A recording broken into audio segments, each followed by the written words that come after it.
8। बहुत से लोग होते हैं जो ऐसी भूत प्रेत की बातें करना या सुनना अवॉइड करते हैं। किसी का रीजन होता है कि मैं ट्रैवल बहुत करता हूं, इसलिए I don't need a thought. और कोई स्ट्रेट कहता है I do not believe in this. लेकिन कुछ लोग ऐसे होते हैं जिन्होंने ये एक्सपीरियंसेस किए होते हैं और उनका टेक सबसे अलग होता है। मैंने ये अक्सर देखा है कि जो लोग इन बातों में नहीं मानते वो ज्यादातर बस एक ही बात कहते हैं कि प्रूफ कैसे करोगे। एक भैया हैं, वो पहले दिल्ली में रहते थे, अब तो बाहर चले गए हैं।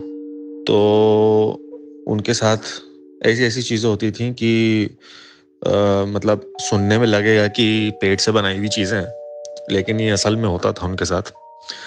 एक दिन रात को बीच रात में उनकी आँख खुली, तो दिल्ली में ही रहते थे। बीच रात में आँख खुली, उठे और पानी पीने के लिए गए। तो फ्रिज में से बॉटल लेने गए थे, वो गर्मियों का टाइम था तो ठंडा पानी पीने गए थे। तो फ्रिज में से बॉटल निकालने के लिए गए, जैसे फ्रिज खोला उनको वहां पे फ्रिज के अंदर एक आधा हाथ कटा हुआ और पैर वैर ये सब दिखा। मतलब वो एक्चुअली में फ्रिज में था नहीं, लेकिन उनको दिखा। तो एकदम उन्होंने फ्रिज बंद किया और आ गए। तो ये एक इंसिडेंट हुआ। तो उनके साथ एक्चुअली हुआ क्या था कि बहुत पहले एक कोई करण नाम का बंदा था, उसकी आत्मा आई थी और वो उनको छोड़ता नहीं था। मतलब उनकी जो मेरे भैया थे उनकी शक्ल कुछ मिलती जुलती थी उसके दोस्त के, उसके भाई से क्या था, लेकिन वो उनके साथ ही रहता था। और बीच बीच में एक तरीके से वो मल्टी पर्सनैलिटी था कि मतलब बीच में वो आ जाता था और ये उनको पता रहता था। और मतलब जो मेरे भाई लोग भी थे, जो मेरे साथ थे कज़न वगैरह, वो भी मतलब मैंने उनको नहीं देखा, लेकिन वो ये सब चीज़ें बताते थे कि वो इतने नॉर्मलाइज हो गए थे और वो कुछ करता भी नहीं था। वो जो बंदा था करण नाम का, वो कुछ करता भी नहीं था, बहुत आराम से बस वो रहता था उनके साथ। और वो इतने नॉर्मलाइज हो गए थे कि एक दिन वो सोफे पे बैठे थे दिल्ली में और उन्होंने बोला कि उन्होंने अपना पैर टेबल पे रखा हुआ, तो उन्होंने बोला इसको उठाओ। तो इसने उठाया। फिर उन्होंने करण को बोला टेक ओवर करने के लिए। मतलब लगेगा कि ये सब कहानियां हैं, लेकिन ये असली चीज़ है। तो उन्होंने बोला उसको टेक ओवर करने के लिए। उसके बाद उन्होंने पैर रखा, और ऐसा भी नहीं जान लगा रहे हो, बस नॉर्मल पैर रखा था जैसे पहले रखा था। उन्होंने बोला अब उठाओ। 3-4 बंदे मिलके वो पैर नहीं उठा पाए और इतना नॉर्मलाइज हो गया था कि वो उसको बोलते थे कि अरे करण भाई ज़रा देख के बता कि वहाँ पे मेरे कज़न जो थे वो मेरठ के थे। तो उन्होंने बोला देख वहाँ पे क्या चल रहा है।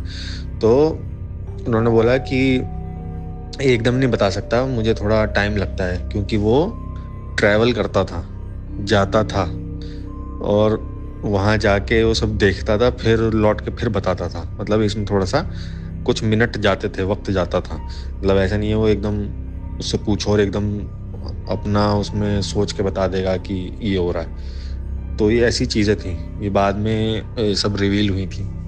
तो मुझे भी थोड़ी शॉकिंग लगी थी कि ऐसा होता है। तो वो इतना नॉर्मलाइज हो गया था। तो और बाकी सारी चीज़ें थी। पैट्रिक नाम था मेरे भैया का। तो उनके साथ ये सब चीज़ें होती थी।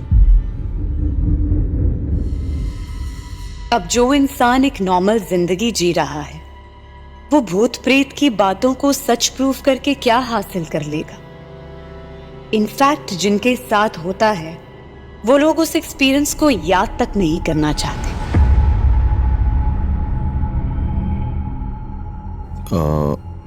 हेलो, मेरा नाम सिद्धार्थ अवस्थी है। तो ये स्टोरी एक्चुअली 2015 या 16 की है मेरे ख्याल में। छोटा सा इंसिडेंट है। मैं अपने मेरी बुआ के बड़े बेटे, मेरा एक्चुअली क्या है कि गांव जाना बहुत कम होता है। मेरा गांव कानपुर में है, कुरसौली नाम है गांव का।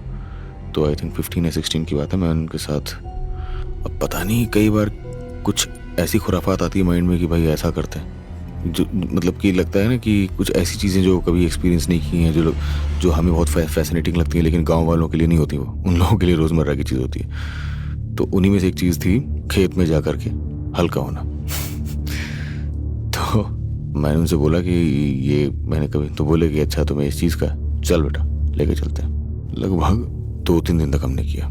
उसके बाद तीसरे दिन मेरे ख्याल में हम वहीं पे थे और करके निकले ही थे या उठे थे, ऐसे कुछ हुआ था। देन एक दादी अम्मा टाइप की आई और उन्होंने कहा कि आपने गड्ढे भर दिए। तो हमने सोचा कि यार इनको कैसे पता चला, मतलब हम तो यहाँ पे अकेले आते थे और आसपास कोई होता भी नहीं था, इनको कैसे मालूम चला। हमने कहा हाँ, उस टाइम तो हम हाँ वहाँ बोल के निकल गए। फिर जो है 3-4 दिन के बाद मैं अपने गाँव से निकल करके, मेरा एक्चुअली नानी का घर भी वहीं पे है, तो मैं नानी के यहाँ पे आया। थोड़ी नींद लगी थी, तो कई बार क्या होता है कि आप जब लेटे होते हैं आपको नींद लग रही होती, मतलब कई एट टाइम्स ऐसा होता है कि आप आधी नींद में होते हो, आधा जगह होते हैं। ऐसा होता है आपको पता होता है कि हाँ आसपास क्या हो रहा है, लेकिन आप उठते नहीं हो। वैसी ही कुछ सिचुएशन थी। एंड ऐसी सिचुएशन में नानी आ गई, सर पे हाथ फेरा, थोड़ा सा हाथ फेराने लग गई, सहलाने लग गई। And then all of sudden वो बोलने लग गई कि देखो वहाँ मत जाओ और उस तरह की जगहों में जा करके इस तरह से बदमाशी करना ठीक नहीं है और वहाँ के लोग अच्छे नहीं है, it's not a good place. Sir पे सहला रही हैं और हाथ सहलाते सहलाते क्या हुआ कि मुझे प्रॉपर नींद आ गई। फिर उसके बाद मुझे एक सपना आया। फिर मैंने देखा कि नानी बहुत ही अजीब तरह से बिहेव करने लग गई। अजीब सी उनकी आवाज़ हो गई और वो पता नहीं मुझे दबाए हुए हैं, मैं उठने की कोशिश कर रहा हूँ, मैं उठ नहीं पा रहा हूँ। एकदम से बहुत ही अजीब सा अंधेरा हो गया, हल्की सी लाइट आ रही, मैं ऐसी जगह फंस गया और कोई बहुत बड़ा सा 8 फुट का आदमी कमरे के अंदर आता है, मेरा गला दबाने लगता है और मैं उठ नहीं पाता हूँ। मतलब आप समझ सकते हैं कि जब आप सपने में होते हैं और अगर इस तरह की कोई चीज़ होती है तो आप जानबूझ के चाह के भी उठ नहीं पाते, आप चिल्ला रहे होते हैं लेकिन आपकी आवाज़ नहीं निकल रही होती। एंड मैं भी सोचता हूँ यार नानी किस तरह से बिहेव कर रही थी, तो मुझे समझ ही नहीं आया कि ये हो क्या रहा है मेरे साथ। मतलब फिर मैं अचानक से एकदम झटके से उठा और फिर मैंने देखा कि आसपास कोई भी नहीं है। फिर मैंने मामा से पूछा अपने कि भाई नानी कहाँ गई, तो बोले नानी तो काफ़ी देर से यहाँ पे नहीं, हो तो मंदिर गई हुई है। मैं कहा क्या बात कर रहे हो आप, अभी तो नानी साथ में थी। बोले नहीं ऐसा कुछ नहीं है, वो तो मंदिर गई हुई है। तो ये मेरे साथ इंसिडेंट हुआ था। उसके बाद फिर मैं गाँव में गया वापस 1-2 दिन बाद, क्योंकि छुट्टी पे आया हुआ था, और वहाँ जा कर के फिर मैंने पूछा, इस चीज़ के बारे में डिस्कस किया। तो तब उन्होंने बताया कि वो जो जहाँ पे आप इस तरह से आपने किया है वो जगह एक्चुअली डिस्प्यूटेड प्लेस है, 2 भाइयों के बीच की लड़ाई चल रही है और वहाँ पे इस तरह का सीन चल रहा है। और जिन औरत की आप बात कर रहे हो वो औरत उनकी ही माँ थी और वो तो उनको गुजरे हुए 10-20 साल हो चुके हैं। और जब मैंने ये सुना कि उनको मैं क्या बताऊँ, मतलब उनको गुजरे हुए 10-20 साल हो चुके हैं, मैंने जब ये सुना मैंने कहा ये मैंने क्या देख लिया यार। 15-20 दिन पहले की बात थी उस टाइम के हिसाब से। तो आज भी मैं उनकी शक्ल नहीं भुला पाता जो मैंने देखी थी।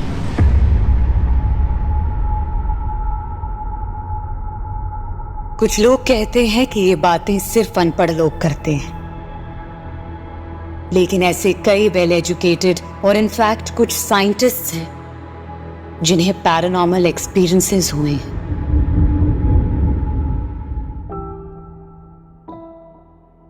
तो मेरा नाम सिद्धांत है और आज जो मैं कहानी बोलने वाला हूँ ये कहानी मेरे दोस्त की है, बसित और मैंने साथ में इंजीनियरिंग की है। तो जब हम इंजीनियरिंग कर रहे थे तब उसने मुझे ये कहानी सुनाई।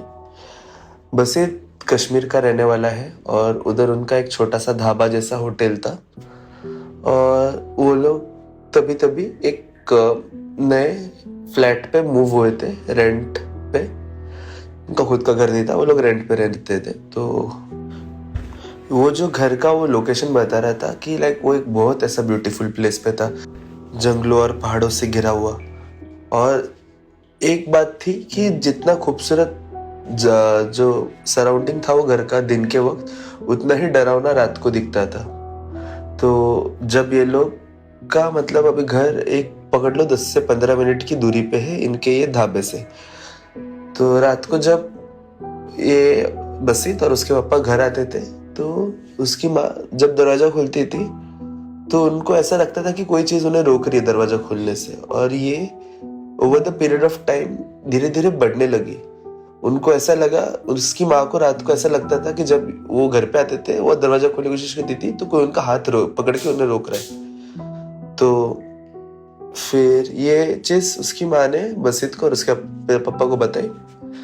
फिर ये लोग ने क्या डिसाइड किया कि एक काम करते हैं, बसीत एक दिन घर पे जल्दी चला जाएगा और वो इस बार रुकेगा माँ के साथ। ये जो एक्सपीरियंस है रोज नहीं होता था, हफ्ते में 2-3 बार हो जाता था, पर फिर भी फ्रीक्वेंट तो था। तो बसीत जिस दिन रुका उस दिन उसने एक्सपीरियंस नहीं किया। फिर एक दिन वो और रुका और उस दिन उसको रियलाइज हुआ कि हाँ नहीं, मैं भी आज कुछ फील कर रहा हूँ। दरवाजा खोलने की कोशिश कर रहा हूँ रात को, जब पापा घर पे आए एक 8 साढ़े 8 के समय रात के, तो कोई तो चीज उसे रोक रहा है। और फिर वो कैसे भी करके मतलब थोड़ा जोर लगाता है और दरवाजा खोल देता है। और जैसे दरवाजा खोलते हैं सब नॉर्मल हो गया था वो टाइम पे। तो वो बहुत कंफ्यूज था। और जब वो दरवाजा खोलता है उसको घर के बाहर कुछ तो फ्लैश होता है। फ्लैश मतलब वो एक लेडी को देखता है दूर में जिसके हाथ में एक छोटा सा बेबी था, ऐसा वो डिस्क्राइब कर रहा था। फिर ये 1-2 बार वो और कोशिश करता है और फिर वो मतलब ये एक्सपीरियंस वो भी 1-2 बार लेता है। और फिर ये लोग एक दिन डिस्कस करते हैं और फिर वो लोग को बिकॉज उधर रहना अनकंफर्टेबल था तो फिर वो घर छोड़ देते वो और दूसरा घर ले लेते हैं। फिर उनको बाद में कभी तो मालूम पड़ता है कि वो जो घर था उधर उनके पहले एक फैमिली रहती थी जहाँ पे एक पति पत्नी और उनका एक छोटा बच्चा था। तो पति जब बाहर काम पे गया रहता है तो उधर एक जो उनका गैस सिलेंडर लीक के कारण एक आग लगता है और एक एक्सीडेंट के चलते उसका वो जो वाइफ और बेबी रहते हैं वो मर जाते हैं। और ये एक्सीडेंट के बाद वहां पे शायद कोई पूजा नहीं किया गया रहेगा जिसके कारण वो प्रेजेंस अभी तक वो फील कर रहे थे। मेरे दोस्तों के बीच अक्सर ये डिबेट चलती रहती है। कुछ हैं जो इन बातों पे विश्वास नहीं करते, कुछ हैं जो कहते हैं कि उन्होंने या उनके कुछ जानने वालों ने जो एक्सपीरियंस किया है वो वहम नहीं था। लेकिन आपको क्या लगता है? हमें जरूर बताइए। और यह है कि ये सिर्फ कहानियां हैं, तो आप हमारे दूसरे पैरानॉर्मल एक्सपीरियंसेस भी सुन सकते हैं। भयम की इस दुनिया में आपका स्वागत है।